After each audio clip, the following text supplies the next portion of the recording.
Жансүгіров қазақ поэзиясының құлагер атанған суреткер ақын, классик жазушы, дарынды драмашы және қазақ әдебиетінің үш бәйтерегінің бірі. Ілияс өзі жайлы естелігінде өзінің бала кезінен сөзге үйірлеу, құймақлақ, кітапқұмар және қисса жырларға әуес бала болғандығын айтады. Ол қазақ әдебиетінің барлық жанрында қолына қалам тартып, елеулі туындылар қалдырған әмбебап дарын иесі. Талантты жазушының құлагер шығармасы қазақ әдебиетінің шоқтығы биік туындысы. Поэманың желісі Еременнің баурайындағы атақты Сағынайдың астынан бастау алады.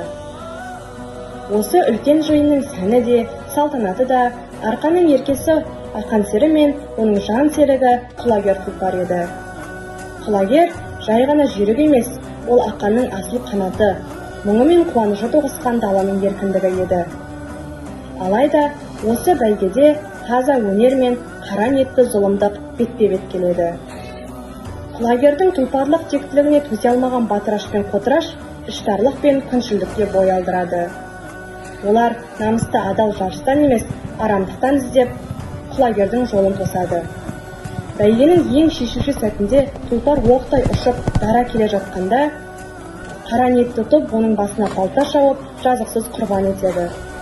Бұл тек жүйріктің өлімі ғана емес, бұл сұлулық пен әділдіктің аяқта қапталуы, өнер адамының қанаты қайырылған қасіретті сәті еді.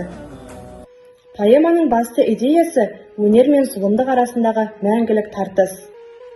Ең таңғаларлығы Ілияс Жансүгіров құлагердің тағдырын жырлай отырып, өз болашағын сезгендей болады. Бәйгенің үстінде құлагер тұтқиылдан қалай құласа, Ілияс та шығармашылығының нағыз толысқан, шауып келе жатқан шағында репрессия құрбаны болды. Ақанның зары Ілиястың қасіретіне, құлагердің тағдыры ақынның өз тағдырына айналды.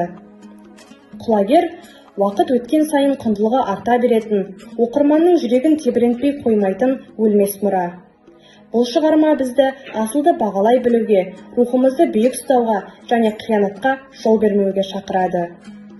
Ақанның зары мен Ілиястың жыры тоғысқан бұл туынды қазақ даласындағы мәңгілік рухтың жаңғырығы болып қала бермек.